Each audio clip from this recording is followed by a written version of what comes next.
Hello, this is Cindy And Michael, from Part-Time Permies, and hi to Big Bear Homestead and John Neese. Neese, you guys, Neese Family Farm, you were just in the roads live, weren't you? Awesome, thanks for joining us tonight. And Bear, thanks for joining us. There's a few more people in the room, it looks like, so should be a number of other people showing up shortly. yeah, we'll give people a couple minutes as we go through. But we basically, for those of you guys who have not watched ours, hi Valerie. For those of you guys who have not watched our live show before, because there's a couple new people in here, and hi Curie as well,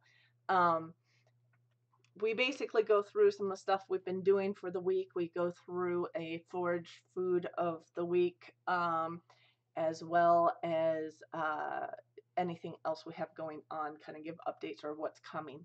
So if there's questions on anything, we'd love to have a full discussion here. Thanks, Big Bear. Yeah, we do like to have a full discussion in here, so we encourage that. We often get a little distracted and off our notes from that, but we like that a lot better because it's so much easier to Side keep things going. discussions are easier to keep up when there's other things going on. Yes. We can talk about stuff, but it helps if we're talking about things that everybody's interested in. Absolutely. So we don't want to be talking to ourselves the whole time. I'm a chef, so we do a lot with cooking and eating. Yeah, if you watch any of our videos on our channel, so a little introduction, we do everything food related. So everything from foraging to growing, gardening to chickens to sometimes going to visit other farms and doing little tours to cooking and anything building related. Visiting other food related things. Yes. So cities occasionally when our vacation when is time usually permits. our vacations are usually food related as well. Turn the sound up possibly. Oh boy, our volume on this is all the way up. We'll try to talk louder. You got your mic. Yeah, it is. It's all in there. Right. Sorry about that. I don't know if you have a volume on the computer that might help too, but our OBS volume is all the way turned up, so we'll just try to talk loud. Yeah, so keep us posted. There's like a 5 to 7 second delay usually, so yes, if it changes. Yeah, we do have a little delay. Actually, Big Bear Homestead does a lot of live shows too, so I've good. seen their stuff come up. But yeah, we do usually have a few 5 to 15 second delay. So as we see comments, we'll reply to them, but it might be a few seconds after you just saw us talk about something. But yes, Johnny's, you're everywhere. Carrie can hear. That's good. Oh, good. If it's too loud for anybody, you can let us know that also. Yes. I'm watching to make sure we're not going into the red, but it looks like we're at the upper end of green to yellow, so hopefully that works. I was getting a message. Okay, so probably got over. Okay. All right. Well, if it gets too loud for somebody, let us know. We'll turn it down a little bit. Thanks for the feedback. Absolutely. So actually, what I would like to start with when we have a lot of people in the room, we have about 9 people in here right now. That might actually include us, but I like to kind of get an idea of what regions people are in.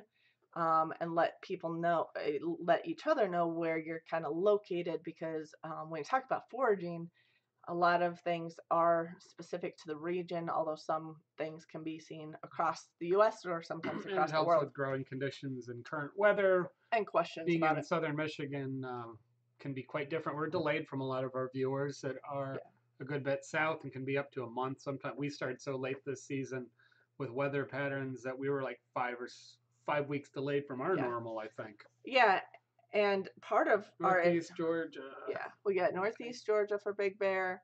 I knew you were in the south. I wasn't sure how far south. That's actually pretty close to. Probably close to my parents. Are 5 miles over the border to South Carolina. To South Carolina off I-85. So they are extreme southwest, extreme northwest South Carolina, something like that. Something like that, in the mountains. Extreme on the west side. We have to go visit them because we haven't actually been to their house yet. We need to go. And Carrie's in Texas, of course. Your mom's probably watching too. So my mom's probably watching, or will be watching later. We do have to make. I called them earlier. They were probably busy, so they may be out. But yeah, Bree, go ahead and watch the replay. Sorry that you can't stick around tonight, but that's all right. It won't change. We will say whatever we end up saying. No. So, just to Finite sin. yes, hello, Finite. Finite World's our moderator, so thank you for joining. Um, so I do always kind of briefly mention the video that or videos we've put up this week. This week was just one, although I just finished another one that will be coming on Tuesday. I I did. don't know how close to Anderson they are because I haven't been down there. They're probably close. I don't know. I don't know. Um, Um, I know they're 5 miles over the border, not far, or something like that, not far off I-85. So, anyway, yeah, we're not going to give addresses on here though. yeah.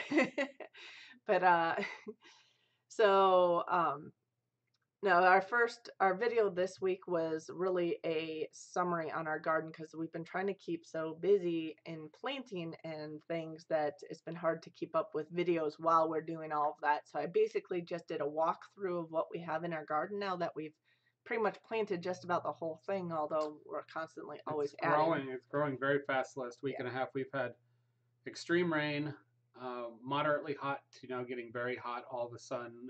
So we're getting a lot of growth. Yeah, we could do that, Big Bear. We'll tell you when we head that direction because Yeah, at some point we're gonna make it down there. Yep. yeah, because we have to. We Yep. have to go see our in-laws, my in-laws' house. Um, so yeah, One thing I don't think you have on the list is I cut our front lawn forage down for the first time yeah, this week. that's right. You put The in neighbors were probably wondering if I was going to cut the lawn. Now I do I've been cutting the front 30 or 40 feet, and I've been cutting at least a 2 mower width ring just to remind them that I am actually managing it.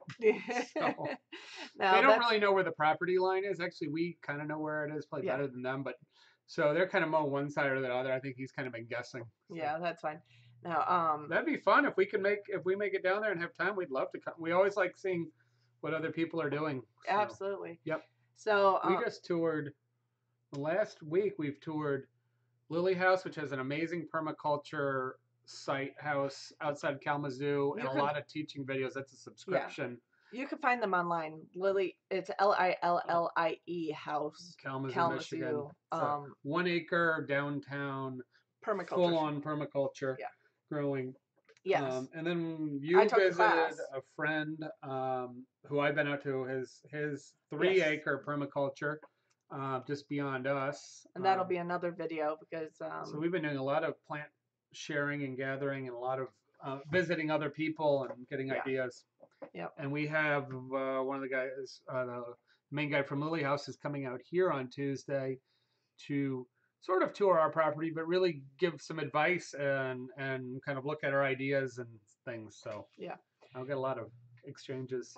So yeah, we have more plants to put in the ground because actually the front, we talked about the front and putting all these pasture grasses out there. We're not pasturing any animals out there, but it's Big Bear's on the way out. We gotta have okay. dinner. Yeah, you've been online for a little bit. I think Big Bears has a show just before this for Okay. like 2 hours. Oh, So time for dinner for sure. yeah. um, so yeah, go enjoy your food. But our front area, we're trying to convert into food forest because it has a lot of locust trees, which are nitrogen fixers. We have maple trees, which we tapped for the first time this year. Very large wild cherry. Very large wild cherry trees. But we'd like to kind of cut some of them back a little bit and put in some fruit trees in the mix and put in some other things, shade tolerant things out there.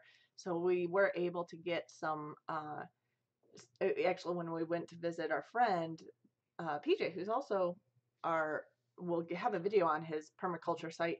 He's kind He's of one of also a our member. neighbors. Yep. He's a neighbor. He's a member. He's a subscriber. Sometimes does a little bit on his own videos, but we went to visit his site and he had a whole lot of extra plants that I was able to get a hold of a few things and bring them back, which is awesome. So if PJ's watching, thank you so much. Currants is one of the things that we've been Yeah. waiting for that we just haven't gotten to. I really enjoy currants. Yeah. They're way underutilized in cooking. And I now have a new, okay, I took a permaculture class yesterday at Lily House, which is a once a month thing. And I now have a new plant is on my wish list, which for the food forest, and it's a dwarf service berry called Regent service berry. And that plant the berries, if you guys have had service berries before, um, they're kind of like blueberries, but they grow on a tree. And they're a little bit more red color than blue color, but basically the same shape, and they're really, really good. They're a little more tender than blueberries, so they kind of mush a little easier. So they're not necessarily, uh, they're not good transport fruits, so you don't really find them in the grocery store, but they're very good. So I'd like to plant a service berry, and they grow in the shade. They grow in the shade, which would be perfect for up front. So yeah, found Peppers, yeah, or pepper yeah, I tree. lost the pepper plants. Sorry, Carrie. We have some ground cherries that have been eaten pretty heavily Yeah, since we put them out. Well, even yeah, as we put them out there, they're hanging in there. Our a peppers little are bit, very stunted. but they're there. Yeah, they just haven't taken off from the transplant. We went from very, very hot when we planted to cool, and then we've had And tremendous rainy. amounts of Oh my rain, even gosh. though we drain well. And now we're getting really hot again. And our nitrogen isn't, we're on the sand and the nitrogen isn't great. So peppers are not always ideal year to Yeah. year. It depends here. But I think they'll take off, but they're definitely not quite happy yet. No, and actually when we were in New York, I found that as long as they were ahead of the weeds, they actually seemed to grow better when they were kind of surrounded by herbs and other things pretty tightly. I think it was holding the moisture in. That's my theory anyway. But that we don't have that so much set We have up a right little here. yellowing on the leaves, but I think that's Yeah. due to excess moisture, and we've had very Yeah. high humidity pretty regularly, which is also I've seen some rings in the grass, which is I think a virus. I got to remember Look from it the up. Yeah, golf golf course course. days when you get hot and humid, they spray Yeah. like mad on the golf courses and Yeah. groomed lawns. So we have a few rings that showed up burned out in a ring pattern, and not Yeah. worried about it. It'll grow back. We have four or That'll five grow. across Yeah. the lawn. So yeah, it's the weather's been tough. But that's also been why it's been so hard to plant things. We actually planted our plants over Memorial Day weekend, and I filmed the video summarizing what we planted the weekend after that, and only got it out this week. So I know I'm behind on things there, but but it's been either rainy, which you can't work soil when it's rainy. It's either been raining all weekends or 90 something degrees. It was 90s this weekend here, 90s and for the next 2 days. Rain again tomorrow. We had 3 to 4 inches of rain last Monday. yeah, it's crazy. We were out at a farm, out at Carlson Farm. They're off of a They lake, had 4 inches and of they rain. have some large kind of swampy retention Yeah, areas that are natural retention areas. Um, their and whole fields are flooded. and the farmer says it was quite flooded when we were out there last year because it was Yeah, very wet. He says in 50 some years he has never seen the farm property, and he grew up on never seen it this high. I think we must have been. I think we were out there earlier in the season I last year think we because were we had a lot of slightly. rain in like April, but then it got dry for like two I think we were months. slightly earlier. So yeah, but we didn't make a video on that It's last year. our area there. We've had almost 25 inches of rain this year, Yeah, which is and we went crazy. about 6 weeks dry between March and all of April. We had almost no rain, Yeah, it and all started in then May. May it dumped Yeah, since then. but yeah, we planted our plants in 90+ degree weather. Today we butchered chickens. Well, we did it all in the morning, so hopefully before we got too far into the 90s. But today we butchered chickens in this type of weather too. It is so hot and sticky right now. Well, last time we butchered chickens, we had to wait we could barely force the water through the hose lines Because it was cold. and the spigot coming out of the ground to get water, which is a problem for our sanitizing. Yeah. So it was, yeah, we went out double bundled up and stayed warm enough our fingers didn't It fall was off. like end of October, early November. No, Was we did that? this winter. We did it in November. I think it was November. That was the last time I thought we did since then. Oh, We did like February, March. yeah, we did do it early And it one. was like 40 to 30, high 30s, low 40s. Yeah, it was. It was the coldest we've ever butchered, and it went pretty well, but a lot more setup and de-icing, Yeah. getting ready than. So yeah, it's been definitely between because the reason why we're called part-time Permies is because we both work full-time, so we have to work around work to be able to do our projects on property and to edit videos. So it's been a little bit busy. I will have another chicken update coming soon. In fact, We're 10 chickens less. we are Actually 11 because one got a mystery illness. and Yeah. died. We thought it might be recovering. We isolated it, and I found it. That was that Tuesday, Yeah, it Wednesday, was early about a morning. week ago. Yeah. Yeah, it was this last week. It was Wednesday, I think. Yeah. So it's somewhat mystery, but it seemed to have some form of a gastrointestinal issue, and so Yeah. it got buried. But everybody else is doing fine. Yeah, We've the rest are fine. butchered chickens. Two we have so many or had so many broody girls. We have right now we have three main flock hens raising chicks that hatched last weekend.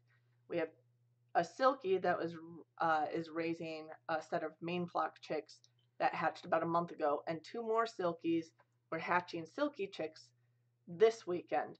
So we're overloaded in chicks, and we did just pull back our flock because we're overloaded in eggs as well and under in meat. Carrie just had some chicks. We've had a bunch of different groups of chicks, silkies in the last day and a half. But I was going to say, we also had two more broody main flock girls. Yeah. So we actually butchered those two because they're easy to catch. Poor girls. And then picked 8 more to butcher today. So we cut our flock down quite a bit, but we're going to have we still have like 7 laying plus 3 broodies who are raising chicks plus 4 that'll start laying probably in August or so, August or September. So we'll still have plenty of eggs. Yeah, we're kind of been heavy on eggs. We're stored up on them, so it's Yeah. actually good. We don't need to keep feeding them if we don't need them. So last weekend, we had, we'll go through. We have a set. These are the main flock girls. There's 2 in this group that have been sitting on eggs in the same coop, and they're actually co-raising the chicks. There's about 10 chicks there. So basically, they have 10 chicks, and then there's another girl I have in one of our nursery tractors that has about 7. Now, those are primarily for meat. We're going to plan on butchering in like September or October, unless there's some with really good conformation that we want to keep. And we're trying to breed towards larger size. So that's mainly our meat for the fall. But this weekend we had Silky's hatch. And so this was from today, earlier today. They hatched 3 hatched yesterday, and we had one other that had pipped, and it was an egg that was really, it was kind of interesting because, oops, sorry, egg that was really kind of neglected. Like the hen kept readjusting herself and then getting off the egg for short times, and then I stick it back under her, and it pipped. Yes, last night or this morning, I went to check on it, but I went to check on it late this afternoon, and it hadn't gone any further. But there's still a chick in there, cheeping at me. So it was actually the first time I went ahead and because they kept leaving the egg behind because those other 3 chicks. So I went ahead and helped it out of the shell, which most people won't do unless they're last resort. But I was a little concerned it wouldn't, as the day cooled off, that it wouldn't survive the We've night. had a hard time getting viable Yeah, fertilized silkies. silkies, and then we've just had ones where they didn't always get very many. So. Or we got too many roosters. And Yeah. I'm trying to build up a few more hens. So we kind of need the silkies, so it was important if it survives. Yeah, so I went ahead and pulled it out of its shell and put it under mom. And mom, I checked on it a little bit after that, and it seemed to be, mom was staying where she was. I put the food and water near her so she wouldn't have to move to get it. And so hopefully that chick survives, but we'll check in the morning and see. But I will put together a video with all the chick updates. It'll be chicks. And oh my gosh, if you guys follow on Instagram, Gus loves chicks. The month-old ones are in his poultry net in a separate coop, and one of the nursery coops that has a door that can open and let them out. So I started letting them out just a couple days ago in the evening time, and Gus is just following these 6-month-old chicks, main flock chicks, around.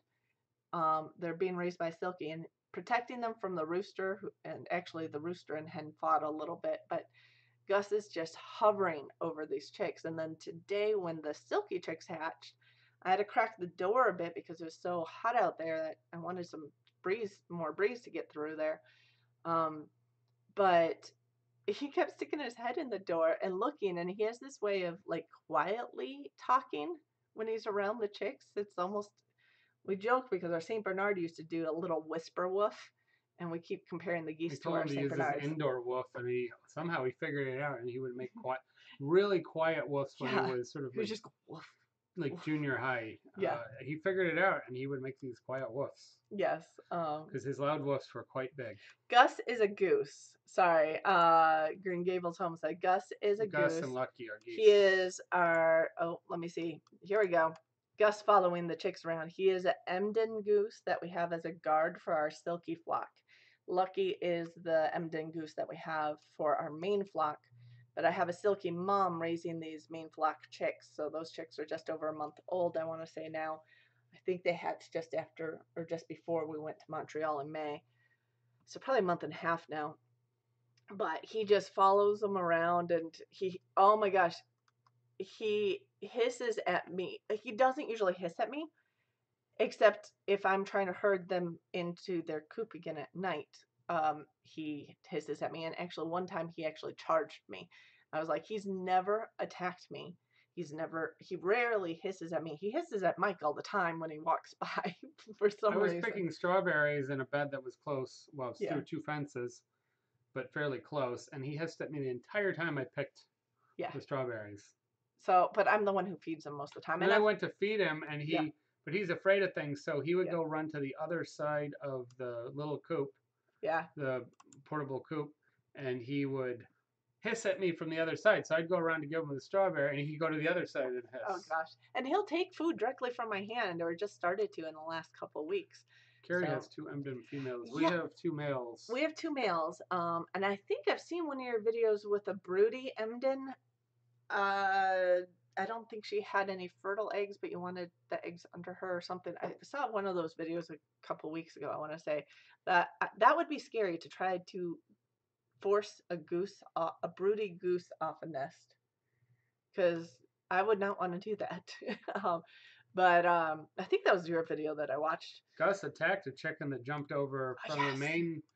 I was looking out, and I think it just happened. I was looking out the window, and actually I was getting ready to go do something. Yeah. And I heard some squawking. I look out, and Gus is charging this chicken that jumped into his section From the main flock. which are right up against each other right now. And he was pecking at it over and over and trying to pull feathers. And I didn't know if he was doing much damage or not. I think I was about ready to get in the shower, and it was middle of the afternoon, and I ran out in my underwear all the way out there.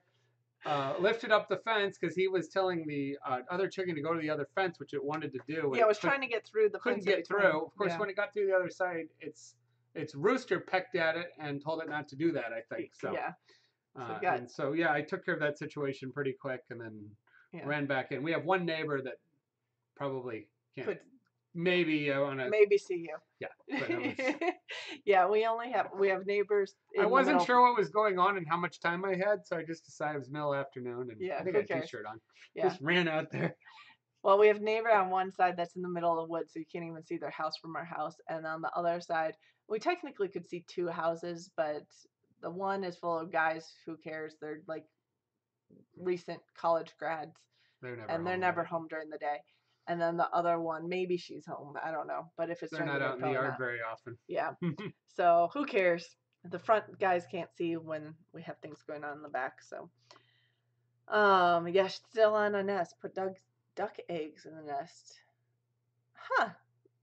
So are you gonna have your Emden raise ducks then? I'm taking it. I know chickens will do that pretty well. I'm assuming geese will too, because they seem to bond fairly well to the chickens as long as they're raised with them. Everybody calls our goose a duck anyways. So. Yeah, there are a lot of people. Well, Lucky, it's hard. It's like Lucky, and he's white, and I don't know. He's big he and looks he's like white. a duck. He looks like a domestic. big one. He looks like a domestic duck. Like a really big one.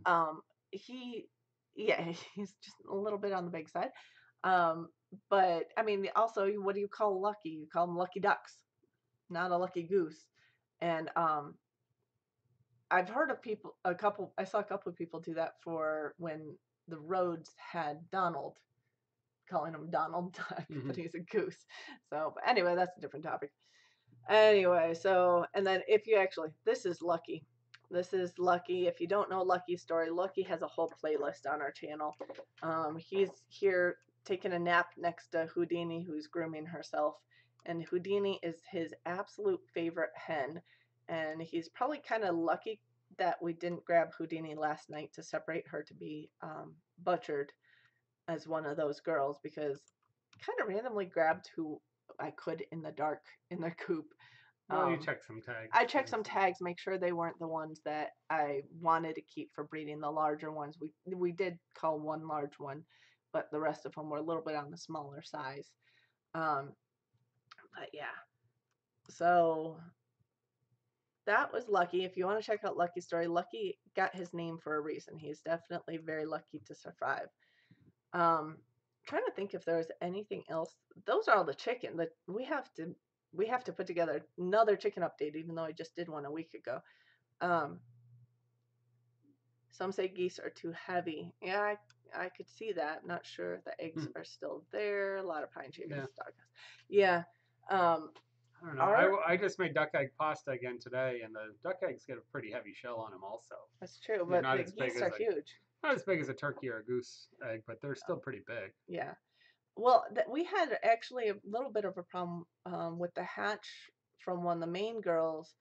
I've had some issues with some of my main flock girls in trampling some newly hatched chicks or chicks on their way out of the shell and crushing them.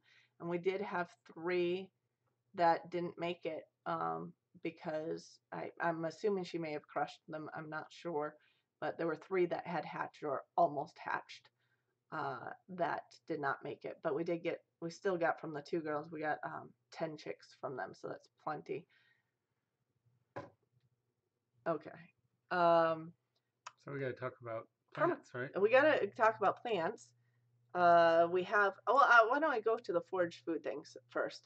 And the other thing that we had was I had permaculture class yesterday. So there's a couple things plant pictures I got from, the Lily House that are on my wish list basically. But we'll go with the foraged food.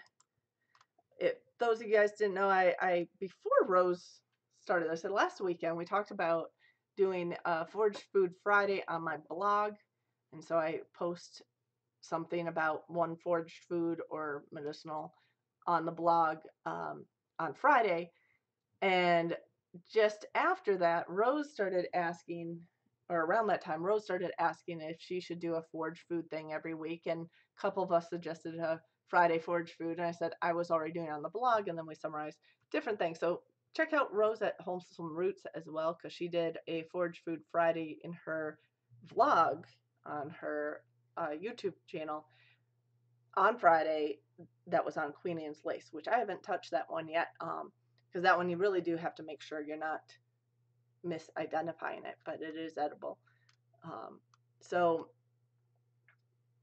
silver apple ear ducks shells aren't that hard. Nothing like goose shells. Yeah, goose shells I think are pretty darn hard, but I've never cracked one, I guess. But they're definitely big. Anyway, it was kind of funny when I had a silky hen raise a goose, but both Lucky and Gus were raised by silky hens last year. Anyway, forage food. This week's forage food is somewhat medicinal and edible. So it is a English plantain, or just there's also common plantain and a whole lot of other varieties. English plantain just happens to be the one I have in our backyard here, although I've seen the common plantain in the area as well. Those are the leaves, ribbed leaves, fairly thick leaves there, and it has a flower. If I pull that one up, the common plantain flower is a little bit longer, more narrow, but this is the English plantain flower. It grows everywhere. It basically grows in disturbed soils, in your lawns, everywhere across the US. English plantains did come from the New World. I think there are some native plantains as well, but neither English nor common are native to North America, but they are all across North America at this point. Um, I don't remember seeing living in other places. Wasn't always where I had a lot of grass, but I don't remember seeing as many in other parts of the country as I do here. They're well, they are rampant everywhere. here, but In fact, Rose was going to use plantain as her thing next week outside of Atlanta, so I know they have them down there, well, yeah, I and think they've everywhere has crossed them. We just the have country. like carpeted. Yeah, we do have a lot here, and we mainly have the English ones. I don't know. We have a couple common ones, but not Yes, many. but yeah, but Mostly more English. English. A lot of English plantains, and basically, I use the leaves all the time. I have eczema, and you can uh, crush the leaves or even chew on it and then put it on your skin for treating eczema or bug bites or stings and all those types of things. Some people use them to remove um, splinters. If you put that on there for a couple hours, it'll just kind of work the splinters out. Um, it's also basically it. What was I going to say? It can be used as a tea or tincture for menstrual flows. Sometimes it's used with yarrow or nettle for that. And by the way, if you go down below here, you can get a link to my webpage that has this blog on it on that webpage. So you can always read up on that. You don't have to take notes or anything as we go. Just mark that webpage if you want more information on this plant. Um, plantain leaves are also have a lot of vitamins in it, so you can eat them. Some people will put them in salads and stuff. They are a bit bitter, so some people don't like Yeah, to they're eat bitter them. and astringent, so Yeah, and stringy. so yeah, you need to get them Yeah, young. You need to use limited or you could cook them. amounts, or you got to put a lot of good strong vinegars and oils Yeah, on them, and then it's fine. But yeah. Usually with bitter greens, you want to put a lot of vinegar vinegar on or it lemon and something tart on it. and a good amount of oil to coat it. Yeah. Plantain seeds are mildly laxative and full fiber, so they actually there's one variety that's used to make Metamucil. It's completely from plantain seeds. I have a video from last year on making bread with using some plantain seeds, which was good. The seeds are actually very soft. I also read somewhere else that you could completely uh, exchange the seeds for fiber for the flour if you want to make bread straight from plantain and grind the plantain seeds and then use that instead of flour for gluten-free bread, and it still has some of the I haven't tried this, but it said it still has some of its own sticky properties, so it's still got some chew to it. Mm-hmm. Um, I haven't tried that one yet, so might have to try it at some point. I just make my gluten-free bread with Metamucil. That's one ingredient. Oh, really? One ingredient I haven't seen Oh boy. out of the hundreds of ingredients I've seen in alternative bread Gluten-free breads. flour combos. No. It has also been used as a tea as an antihistamine, so for seasonal allergies and such. So you can cook with it, you can make salads with it, you can make soups with the leaves as well. So there's a lot of different uses for it, but my main use is for skin treatment. Chickens don't like to eat it. No, they don't. Ours don't It's one anyway. of 3 or 4 items they really don't eat. No, I'm not sure if they would eat the flowers. I'll have to go check their area to see if they eat the flowers. The flowers are too tall for some of them sometimes. Sometimes, yeah, but I think they can reach it most of the time. Feed the flower. I'll have to check the area they're in because I know the current area has a lot of plantain. So if we don't see any flowers, I bet they eat it. So I eat them with the lawnmower. Yeah. At least in the front. Yes. Yeah, so that is our foraged food. See if anyone else had tried to make a salve with coconut oil, didn't work. There are some recipes in the books I list on that webpage for some different salves using plantain leaves. I think they grind them up, but I'm not sure what you proportions. probably have to grind it really fine and emulsify it like in a blender. And you may have to add an emulsifant, but if it's got so much fiber in it, you may just have to grind it fine. Yeah. Or you have to get the right amount of water. Some form of a water phase with the coconut oil phase, and maybe too much oil.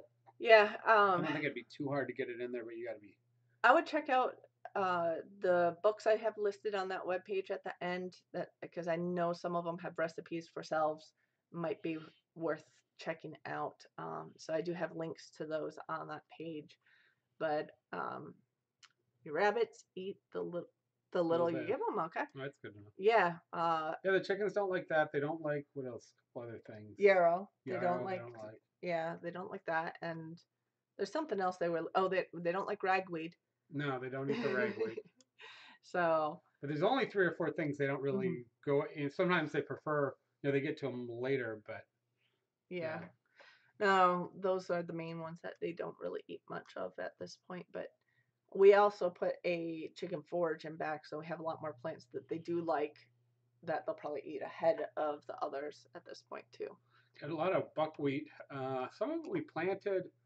Some of it may have been Yeah. from last year, but it seems like we have a lot of buckwheat We do coming up, have a lot of and buckwheat. that's normal that it spreads easily. Yeah. I know some people say it's a problem, but I don't think for our property because we need to build the soil and because of the chickens, I don't think any amount of buckwheat in there's really a problem. You know what's funny is most of the problem plants out there are nitrogen fixers, and it's probably Yeah, because of poor soil. because we have no nitrogen. Well, no, just in general. I Yeah, think most of what people consider noxious weeds are problem plants.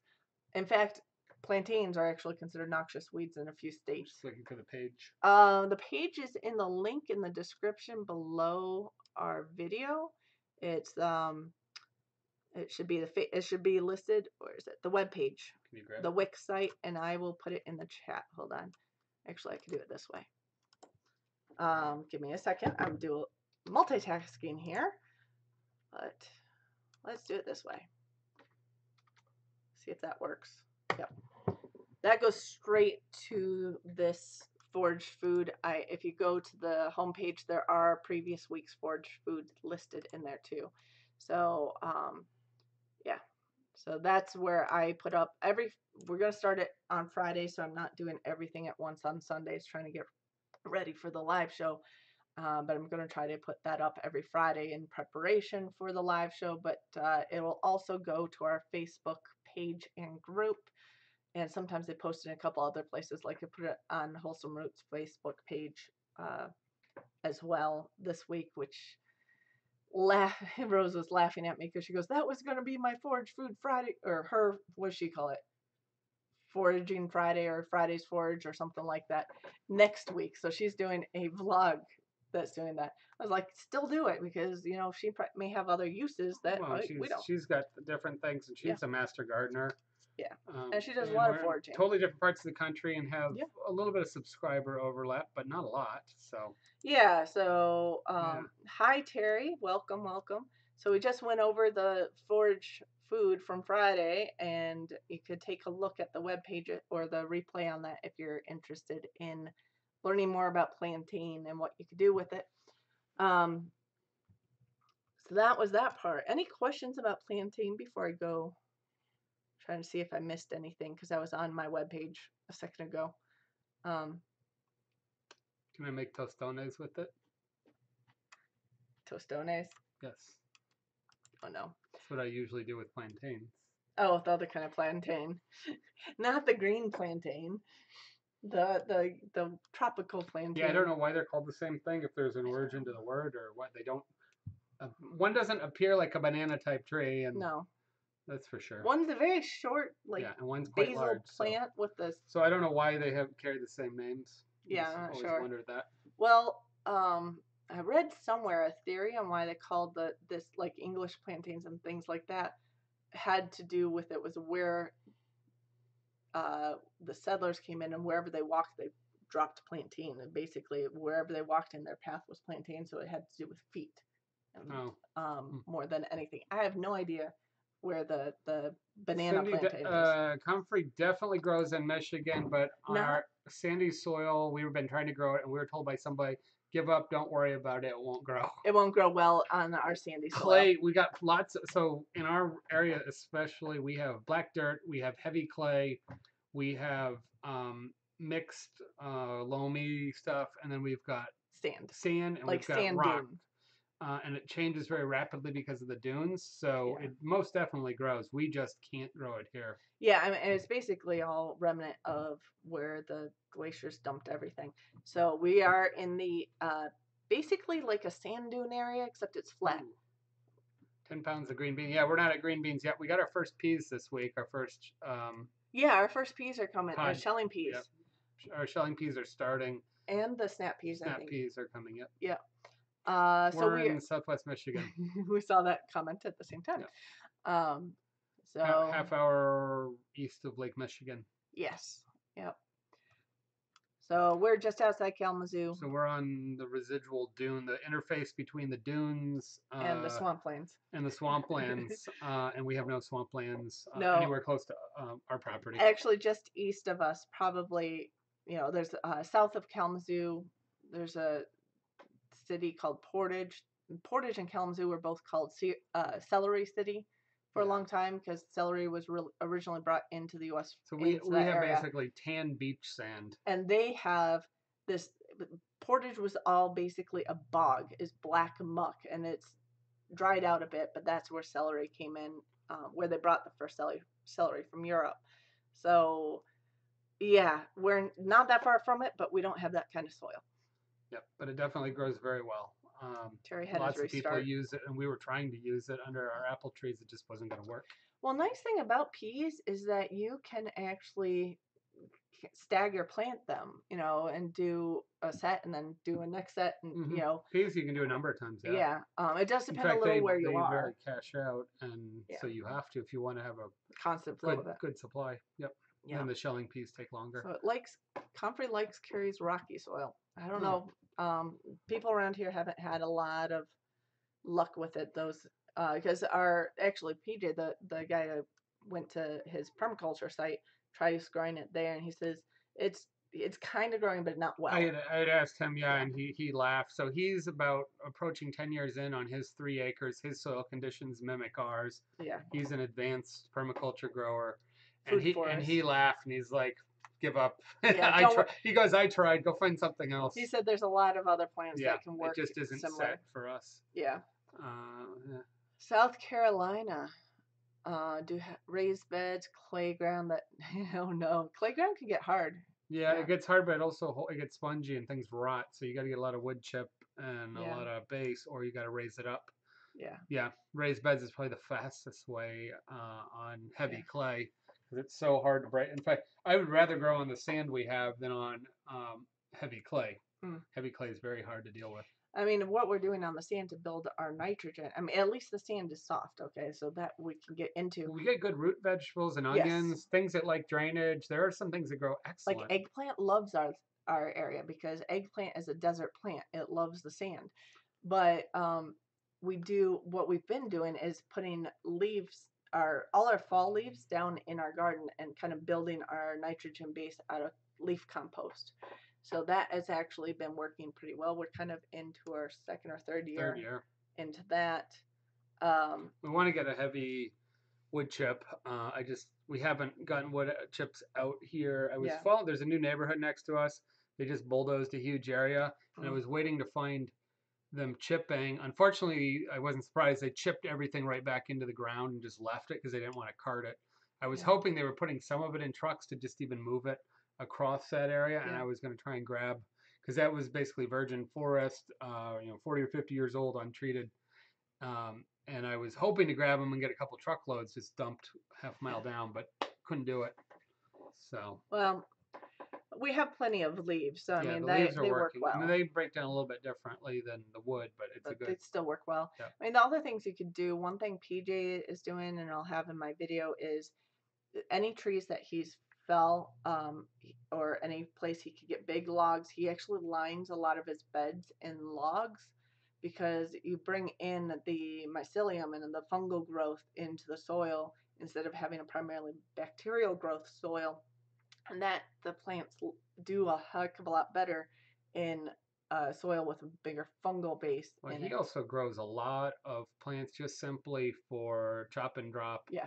No other purpose other than building up green manure. Yeah. There was a good article from, I don't know if you saw it, from Van Cal Permaculture this week, from Mike, and he was discussing a fairly detailed um, mycelium and breakdown material, wood and leaves versus grasses breakdown, which is bacterial, Hmm. and that people just do different things. But he says you really need to think about it because it figured out that vegetable gardens love grass breakdown, and that's where most of your Hmm. vegetable gardens grow. Forest things like forest breakdown, that's why when you take things off the forest line and you put it into the vegetable line, and that's why tomatoes, which Hmm. grow on the edge. So he had this whole This discussion is interesting. I'll and have to some look at that. articles, and he said, kind of nerding out, but you need to manage your soil more than we have and consider heavy grass breakdown Yeah. for your garden, heavy wood and leaf breakdown for your forest, and then Food create forest. Yeah. perimeters, and then you grow certain things on the perimeters. And so we need to Yeah. better Manage manage. So that. maybe he'll talk to us on Tuesday because we have perimeter gardens. Yeah. Uh, but he had a That's pretty long interesting. public discussion on So, that. for those of you guys who missed that, Mike Hogue is one of the two people who runs the Lily House in Kalamazoo. Lily House is a 1 acre, for those of you guys who weren't here at the beginning, it's a 1 acre permaculture, Urban, urban fairly, permaculture yes, in site. the middle of the city. And Mike Hogue is, I believe, trained in Australia, I believe under Jeff Lawton, so to give permaculture classes. And my birthday present this year is to take the 6 month, once a month permaculture class, which also means we get some plants from them, but also get a site visit to help kind of figure out what we want to do here. And so he's actually coming out on Tuesday to take a look at our site, as because our primary goal is to get input on how to develop our food forest, because that's kind of our next big project, but any input on the site as a whole as well. So And we have trying, some pretty good ideas, but we want to check those ideas yeah, before we move too far ahead, and then add layers and add content and knowledge. He's also a problem solver when we run into issues between PJ, who has same soil conditions as us. hmm, There's two local people that are doing they're 10 almost 10 years in, so we get a glimpse at what they're struggling with and what they wish they would do. hmm, We have an opportunity to make adjustments sure, earlier on, which is good for them because everybody's friendly, so we're all kind yeah, of watching what's yeah. going on. There's a whole bunch of people in our area. Any So of you guys in Michigan, or well, this is kind of a local group, it's Southwest Michigan, but Van Cal Permaculture on Facebook does often have a lot of good uh, articles and posts and questions and discussion and things. It is it stands for Van Buren and Kalamazoo, so it's which are the technically counties? two We're on counties. the border of those two counties. Yeah. So they have a lot of um only have 3/4 acre. Hey, that's enough to do. Mike actually, he's Yeah. got 1 acre. They're using only about a third of it and using their zone permaculture system. Yeah.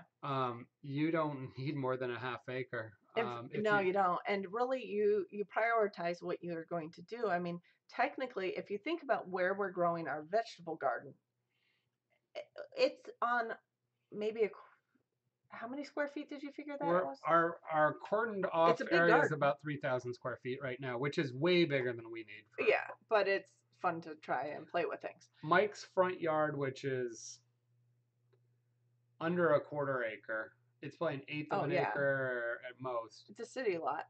Yeah, well, they have one. Yeah, It's a narrow lot that goes back he's a growing ways. most of their food on that, and then he's got some back area, and then he's got some area they're not really using. So using the permaculture plan and the zone plan, he has 3 to 4 zones in his front yard alone. And I wouldn't call it that they're not So, using. They just have a well, wild they have, zone. yeah, it's a They have wild a zone. zone They're 5. not actively managing it. So you guys, if you don't know concepts about permaculture, it's an interesting one to look up. There's definitely I've looked a little bit through this book, but not a whole lot. Bill Molson's Introduction to Permaculture is a good book, although it's really a textbook type. Um, but it is a good resource. Gaia's Garden is good for temperate area, by Yeah, Hemingway. I forget his first name. Toby, right? Toby Hemingway. Yeah, he was. Mike was talking to a group of people. I went on a different tour. Had about 20 people doing his garden. He basically mentioned those 2 books, and then unless it was something very specialized, basically said throw all the rest of them away. Yeah. He really only needs 2 books when it comes down to it. He's got one monster book that There's a textbook that's Yeah, but I think by Bill Mollison as yeah, well. it's That's a huge. permaculture textbook, but that's because I'm sure he has it also because he went and took the permaculture classes from, you know, from the next generation of Mollson's But if you take, and then students. we keep going back to the, grow more than you thought possible. Yeah, That has 1 through 4 year plans for up to 4 person families yeah. working on, I think it's a quarter acre. It's tight, and they have like tons of potatoes and onions planted because they're actually talking about Do I have that being book able to in do here? third world subsistence off of that land where you need to provide I'm gonna see if I have that book here. all of your food. But shockingly, if you manage it and organize it right, you need extremely small amount of land to produce food. So we have more than we need on that end. I think it might It's probably in the back. probably stay in the bedroom. Yeah, So, it's in the. I think it's in the back. So, yeah, I have. you know where it is? Okay. I think I know where it is. So that's definitely a good book to have on hand as well, especially for smaller properties. It's uh, Jevons, I want to say his last name is. So a lot of I may have some of these linked in different videos. Um, I don't think I have it linked in here because I have mainly the forage ones in my description here. But those are definitely good videos to, or good videos, good books to invest in for information. You don't have to read them cover to cover, but you pick out the stuff you're looking to do and see how it applies to you. Um, I think he's coming with the book now. No, I think No? it was still in here. It was in there, but I remember. Well, it had been here. Yeah. Then you moved. We I don't. cleaned up some last week. Is it the book without a? Yes, it is. No, that's Four No, Seasons. that's Four Title. Seasons that the dog. That's another one.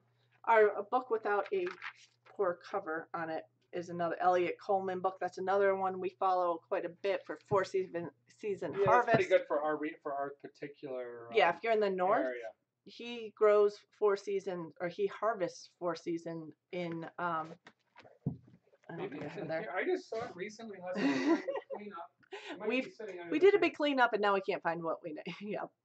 Yes, we are going to be at the Hoot Nanny. Absolutely. In fact, we're in charge of the seed exchange if anyone wants to be a part of it. So, getting started on homesteading, we will be there, and we encourage anyone who is in Michigan or Ohio or Indiana or anyone wanting to come up this direction to come on to Hoot Nanny on July 28th. Now I'm confused where it went because it's been laying around for months. I know. Unless you got. I probably moved it to the bedroom somewhere. I don't know. I know it looked rough quickly. Well, we'll have to find There's it. nice schematics in the back for. Or by the garden stuff. Well, it's yeah. I don't know. There's multiple for different numbers of families over I think year 1, 2, and 3, and Yeah. includes using dwarf trees.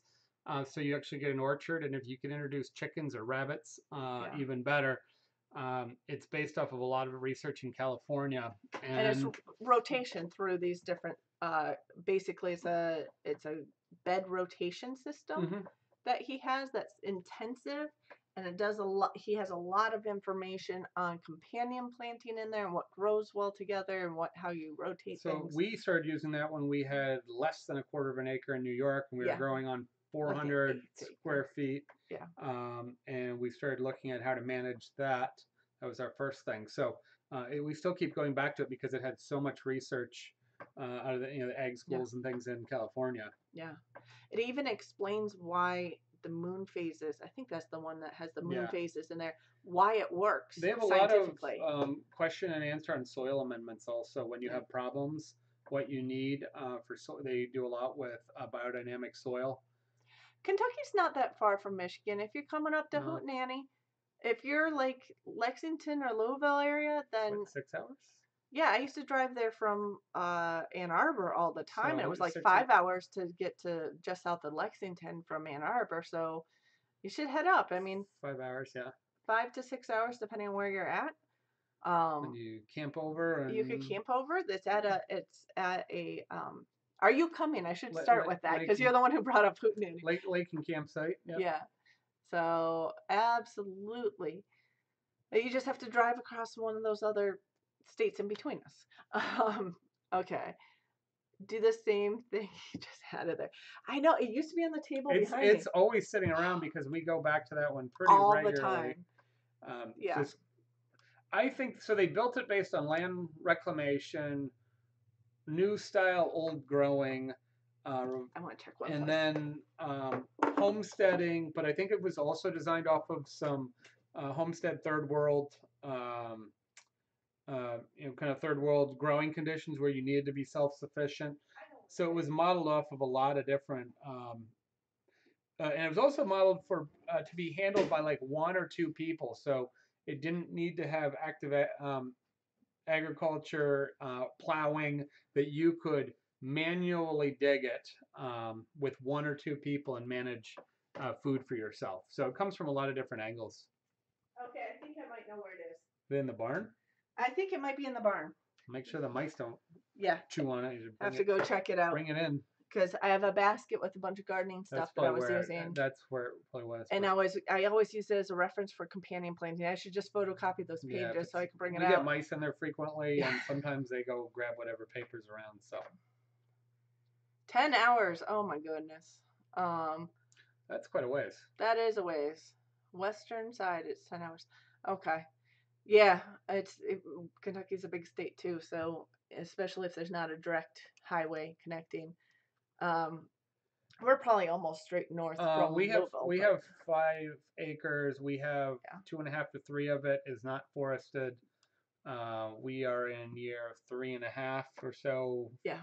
Growing, and we are not spending our whole time on it. Just small amount. We're not actively. We don't commercially grow it, so it's for us only. So 5 acres. We thought 5 acres was smaller than we kind of ideally wanted, but it seems more than enough. We can do what we need to without any problem on 5 acres. So I mean, a couple of the concepts from this week's class, by the way, the first class we did talk about permaculture zones 1 through 5, 1 being the closest to the house, 5 being the most distant from the house, and how you want to set up.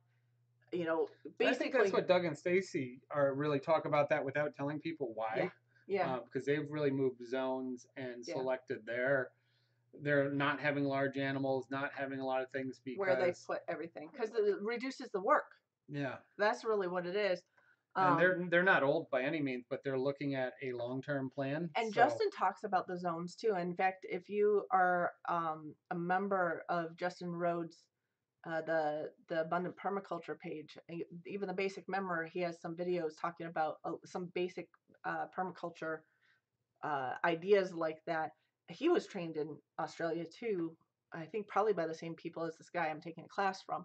But yeah, your zones, and you kind of set up your dream ideas of what you want to have, but then you figure out where to place them on your property based on how often you will need to visit that site. So the things that you need to visit every day need to be closer to your house, just to be efficient more than anything. Yeah, so you start out with whether it's age or mobility, whether you're in a really cold area or a really hot area, you want to create things that you can easily access without going across town. The things that you're doing every day. So like a vegetable garden. Our vegetable garden's a good ways out, but that's due to our late conditions. Partly because we had it there already, but I think it's kind of well positioned. And it's not too far. Kind of our zone 1 also has to do with we had the dogs. The size of your property changes your zone. Well, the size of your zones. Yeah. But we also had dogs, and our zone 1 is basically an area. Living area, outdoor living area, where we can have dogs run around without escaping. We have we have almost a 1/4 acre fenced in, and then I cut that and the side of the house and the front of the house. I've actually been cutting that shorter all along because without having a zone established, we had established a zone that was our sort of urban zone where we wanted a little bit of some lawn, and then we cut the very front more often and shorter because it's close to the road and we want to be polite to our neighbors, although we're out in the country away. Yeah, we don't have to do much, but we just cut that a little more finished. We don't until this year. We don't fertilize it. Well, no, I've been cutting that one too. We don't fertilize it. We don't really do much. It's just grass, but we trim it the first 20 or 30 feet up and manage it differently. And we consider our berm. Well, part of it has to do with the road that we have to be 15 feet off or something. But we and that you could have snow plowing, road pollution. You could have a car run off the road. So we manage that area because of it being in a road. getting started. Yes, have a good night. We should probably do the same soon too. But Yep. finish up the zones. Zone 2 is actually where our chickens are. Our chickens are, and our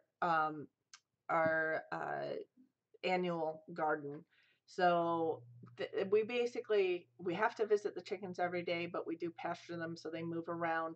Our annual garden, we probably should visit almost every day, but we don't get into it every day, so it's a little less frequent. Our food forest is going to be in front, just as close to our house actually as our annual garden, or And closer. you drive through it daily, so you can kind of look at it. Yeah. But we're not, that would be even less work Yeah. because you're putting perennials in there. And once you have everything established and set up, it should basically, the whole idea of a food forest is it takes care of itself for the most part. Things might move around, some things might survive and thrive, and some other things might die off. But it's a semi managed, almost wild, but not quite And of set course, up. we position specific things based on light, or Yeah. we're flat, so we're not looking at geographic issues, and we don't have any water ponds. If we had strong geographic and water things, we would look at heat management and light management and And water water management. management. And we may take things out of the preferred zone to go into the best place. Yeah. But we Well, and actually are flat, so we just grow wherever the light's okay. And that is the second concept of permaculture design that was discussed this week at class, were the sectors. And the sectors are the outside effects on your property. So wind, sun, pollution, noise pollution, water sources. Zoning. Well, yeah, For the but city, what yeah, city zoning, any sort of out exterior pressures on the system, and trying to work with that and things. So, and taking that into consideration to where you're designing, where you're putting everything. So really, one of the biggest things with permaculture is that's why a lot of people say if you just move to a property, just do your basics the first year. Don't do anything major. Observe everything We're the still first pretty year. much in a phase where almost anything. We have some fencing, some rolled fencing that Yeah. would be a chore. It'd be a day or two to pull it out and put it back in. But most of what we have could still be moved pretty, over a season. Could be changed in one season if we felt we needed to totally redesign. Yeah. So yeah, I mean those, actually the first class was primarily talking about zones. The second class was talking about zones and sectors and combining those ideas. And then of course we went and toured their property and kind of saw what was growing, because one of the things is to see what's growing in different And see it seasons. monthly for them, so Yeah. you see it maturing and see how things are handled. Because that's the other thing. If you're talking about perennials, you need to be able to recognize them through the different growth stages so you know how to harvest the things. So a couple things that are on my wish list that I'd like to get.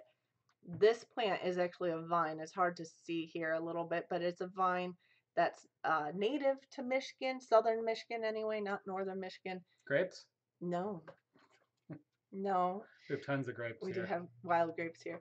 Not on our property, but in passion fruit. Yep. Passion fruit comes all the way up to southern Michigan and can grow well here and is shade tolerant and I'll likes believe edges. it when I see it. I saw it. So I would like some passion fruit plants, because that sounds like a really interesting thing to have on hand. Well, we found out the prickly pear cactus is actually native here, which blew my mind a bit because of the dunes and the sand. And they handle the cold because of the cold nights in the desert. They're like, oh yeah, like the edible prickly pear with the petals and the fruit and stuff.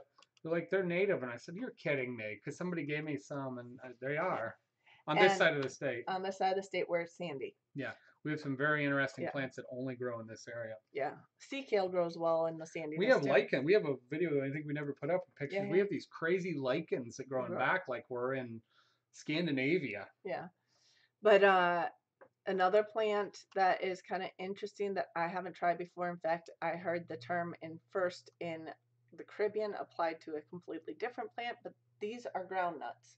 It's another vine. They have it growing up kind of a stake here. A decorative one. It's got a little spiral to it, which is kind of nice. But different from peanuts, which in the Caribbean they call peanuts groundnuts. But so that would be an interesting plant to try as well. So there's just a few different things. Service berries is on my list. I got to start writing these things down before I forget them. You're gonna make a list because we Yeah. get cuttings at the right Hi, time. bobblehead. Yeah. Mullen Well, grows like it crazy. grows all over naturally up here. Oh my gosh. Absolutely. We went to an area that was recently Yeah. forested. Heavy trees were taken out, let's say in the last 6 months when we were foraging, Yeah. and there was mullen plants everywhere. By the 'Cause way, bobblehead, it is a biennial, so it flowers in the second year. So if you do start seeds, I've never grown it from seed here. It just grows naturally, so there's yeah, no it's a need lot of, to. and it likes the heavily disturbed soil. That's why like the Yeah. forested areas where they've cut down a lot of old growth trees and they've Yeah. rolled through with caterpillar tread and things like that. It likes our forest, our trails on our forest, Mhm. in back, and it likes our kind of the areas around the gardens too. But I think it does decently in partial It sun. pops up for us all Yeah. over the place. You Yeah. just any big field that's not regularly cut, you'll find it. It's the toilet paper plant, and I did do Herb of the an week. herb of the week when we were doing it as a herb of the week in the winter on mullein. So yeah, if you're interested, check that out because I have some uses on it, and I don't remember all the uses offhand, but you can check that out. Other than for toilet paper, no, I'm joking. Um, so it is a lot of hikers' uh, go-to plant because it is around trails quite Some often. hikers just bring toilet paper with them. Some do, but not all outward bound type hikers actually bring much with them. Um, so okay, so anyway, that's we got a lot with the permaculture stuff. Still learning about perennials. I know more about annuals than perennials. It's like my learning about wild plants. Picking it up, trying to be a sponge and absorb as much as I can and share it as we Has he go. talked about aronia berries yet? No. So there's a farm. They grow out sort of like a blueberry. They grow out towards all the blueberry groves. There's a farm that I met that's trying to commercialize some products with Hmm. aronia, and Interesting. it's a super fruit, Yeah. and a lot like a blueberry. But all the super fruits are bitter, so you have to blend them or sugar them up a lot. But Well, aronia grows pretty naturally. I think it's pretty disease resistant, and that's yeah, going to come up. I don't think that maybe next might be month coming up. when they're more available. Yeah. The We other have tons of blueberry, commercial blueberries in this area. within 15 minutes a year. Yeah. But ours aren't doing well. No, but the other wild berry that has a cultivated uh related type is the autumn olive. Autumn olive is considered a noxious weed here. You're not allowed to plant it, although it pops up everywhere on Yeah, old farms you and don't stuff. need to plant it. No. But what's interesting is Mike Hogue made ketchup with not using tomatoes, just using autumn olive. So we should try to get that recipe and try it at some point because we definitely have a lot of autumn olives here. But a related plant is a gummy berry, which actually is in fruit now and can grow. It grows. It has a bigger berry that looks a lot like autumn olive, but it's probably about 2 or 3 times the size of it and it has a little bit of the astringency before it ripens completely, but after it ripens completely, it loses a lot of the astringency that you have with autumn olives. So that's another one that a lot of people will put in the food forest. The problem is there's a lot of nurseries that will sell autumn olives as gummy berries. Hmm. They're a related plant. They look very similar, but autumn olive you're not allowed to sell. Gummy berries you are. So you got to watch that you're actually getting the real thing because autumn olives can, well, I'm not going to tear down the plants that are on our We property. have them all over our property. I don't think we could get rid of them if we tried. No, that's the problem that they see. But it's Goat really, weed. I don't yeah. know. It's probably got a few other names. Yeah. Well, they like to name a lot of weeds after the animal that likes to eat them. Is goat weed a good thing or a bad thing? Or like, is it good for the goats and they like it, or it makes them sick? Most things are named after that the fact that they like them, like chickweed and pigweed and stuff like that. But I don't know about goatweed. I'd have to look it up and may know it as a different name. That sometimes comes up as well. So I'd have to figure that one out. But I will write it down to look up to see if it's something we have around here. I'm sure a lot of these things are nationwide if they're kind of, Yeah, you know, prevalent. Buffalo. We've got such a good crossover, unless it has a real heavy kill due to the Cold. cold weather. Yeah. It pretty much grows here. Yep. So anyway, we should wrap up because I do have to close up our chickens as well, and I have to work tomorrow. So, but I just wanted to share with you some of those permaculture lessons that I was learning. If you're interested in any of it, Van Kel Permaculture on Facebook has a lot of resources. I don't know if that's a close. I mean, you just I don't know subscribe if it's to. I think closed you group. just. I don't think it's not heavily closed. They'll let anybody in. It's focused as a sort of a Southwest Michigan. neighborhood group, Yeah, and so there's some general banter. It's moderately active. It's not yeah, annoying. So there's some general banter that's unimportant or very specific to certain people. But there's three or four significantly knowledgeable Midwest at permaculture least. guys that weigh in And at post least articles and weekly, yeah, that have advanced training, yeah. and they keep an eye. So anything that's a tough question or interesting, they'll pop in there if they feel like anything needs to be said, and they're always posting things too. So it's sort of our neighborhood thing we came across, but you're not imposing. It just may be No. more very specific to sort of our regional area towards the lake. And you could also, if you're interested, and they're often posting information or have classes and such if you're local. Well, Mike does things across. I mean, he did a lot of time in Chicago. He's a professional and does a lot of Yeah, he professional does talks, consulting, and they have design services and planning services between him and his partner. and that's at the Lily House that I just Um, posted here. he focuses on cold weather Yeah, permaculture. He knows a lot about other things, but he has detailed, and he has some plants that are available mostly for pickup, but he has focused on some very rare items that work perfect when you're in this sort of freeze zone, anywhere up into Canada, hmm and through southern Canada and down through temperate the areas. temperate areas. He's really searched out stuff more than many people. Yep, But he's really a professional. So yeah. yep. So just posted that link. So if you're interested in some of their stuff, you can check it out. They do herbalism classes. They do, permaculture classes. They do have a lot of different stuff going on. So it is an interesting organization that's local to Kalamazoo, Michigan, which is kind of awesome. I don't know if he has another job or not. I mean, he spends a lot of his time on this. Well, they have two apartments they rent out as well in their Okay. house. So, Okay.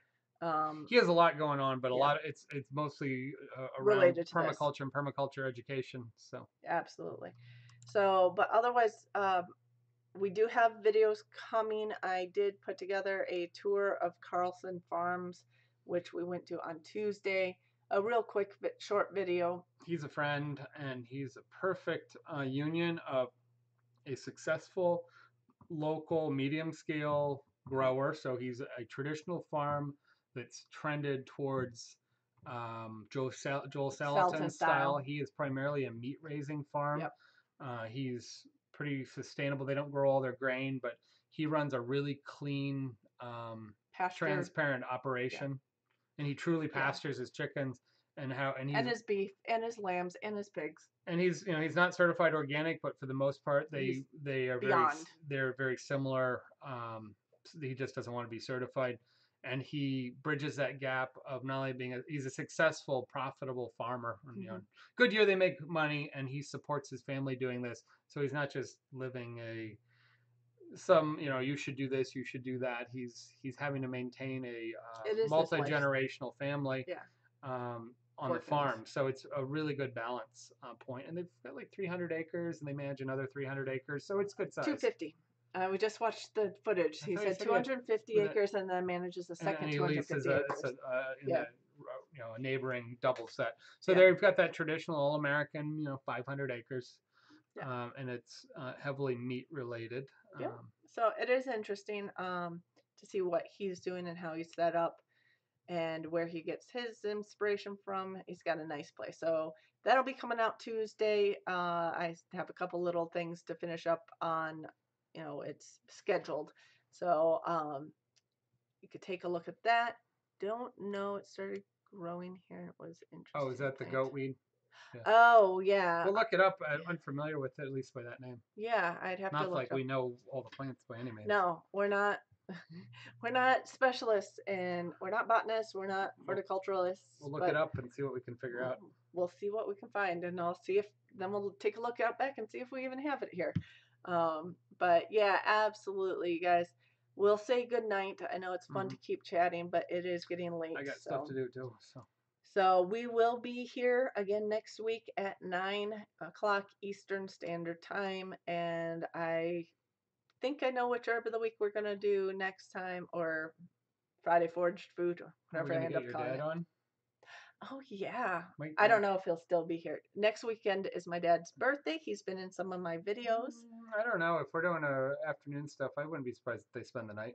They might. They might. Because we'll get back. It'll be So, late enough. I don't know. so we're doing his birthday party here on Sunday during the day. And we'll see if he's here tonight. Maybe we'll have a guest join us for his birthday. I don't know if he's interested. He sometimes watches this too, but he doesn't usually chime in on the chat. So thank you, Bubblehead, and thanks everybody for coming in. Thank you, Finite World, for moderating for us and being on top of the links. And we will see you guys next week. Good night. Take care.